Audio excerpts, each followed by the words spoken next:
बलांगीर सरकारी आयुर्वेदिक कॉलेज एवं हॉस्पिटल परिसर में निदान केन्द्र सेवा उद्घाटित हो स्वास्थ्य मंत्री डॉक्टर मुकेश महालिंग यहां उद्घाटन करी कहिसेंति एही निदान केन्द्र में मागणारे 32 रु ऊर्ध्व प्रकार विभिन्न रक्त और पैथोलॉजिकल परीक्षा कराई रिपोर्ट प्रदान करा पूर्व केवल एलोपैथिक हॉस्पिटल गुड़िक निदान सेवा कार्यकारी करा प्रधानमंत्री नरेंद्र मोदी और मुख्यमंत्री मोहन चरण माझी मार्गदर्शन में स्वास्थ्य विभाग पक्षर राज्यर आयुर्वेदिक कॉलेज और हॉस्पिटल गुड़िक निदान सेवा को कार्यकारी करा लोक मैंने मागणार Ayurvedic hospital pathological report Piper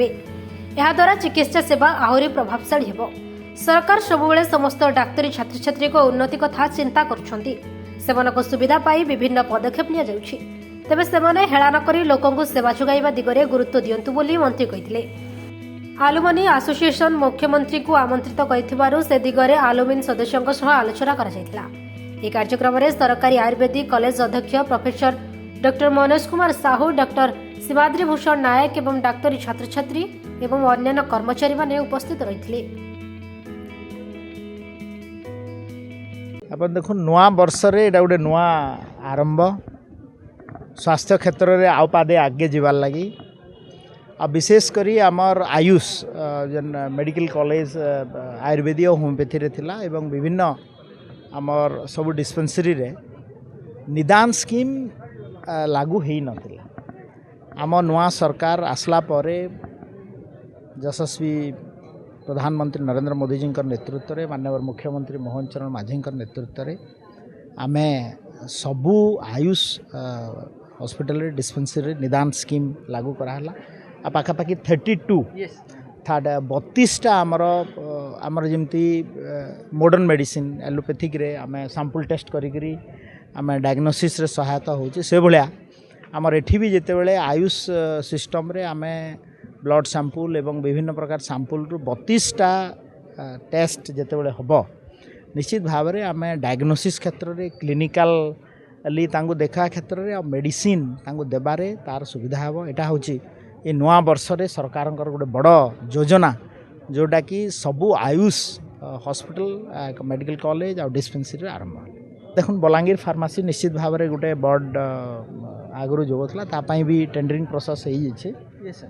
हो भी काम हो बहुत जल्दी तार भी आम आरंभ करवा ता सहित आ गोटे बड़ डिमांड पिलांकर थिला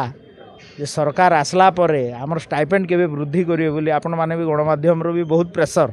सरकार पाखरे थिला पिला माने भी बहुत माने सरकार को बहुत प्रकार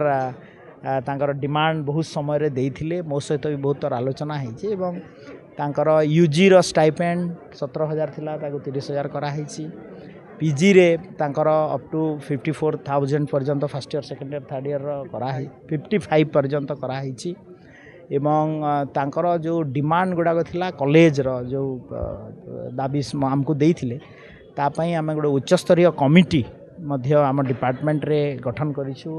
हेडेड बाय डायरेक्टर आयुष एवं ताको मध्य आगामी दिन रे आमे पूरण करिया पई चेष्टा करिवु तार मंत्रणा सहित तापर एबे आमे 3टा आयुष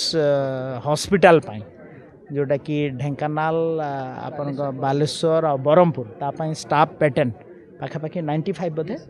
99 आमे ताकू एप्रूव भी करिछु आउ आयुष टाकू आउ टिके स्ट्रेंथन करिया पई सरकार को तरफ जो योजना निश्चित भाव में ताकू मध्य करा जिवो एवं माननीय प्रधानमंत्री नरेंद्र मोदी जी सब बेले ट्रस्ट करिसंती माने Indian system of medicine traditional system of medicine एवं नड्डा जी मध्य आम उपरे कहुई जे ताकू स्ट्रेंथन करा जो एवं माननीय मुख्यमंत्री ताकू आम ये विभाग को आगू नेबा पई प्रयास जारी आगामी दिन रे कॉलेज रो 50 वर्ष सेति पई ए दिगरे एलुमिनी एसोसिएशन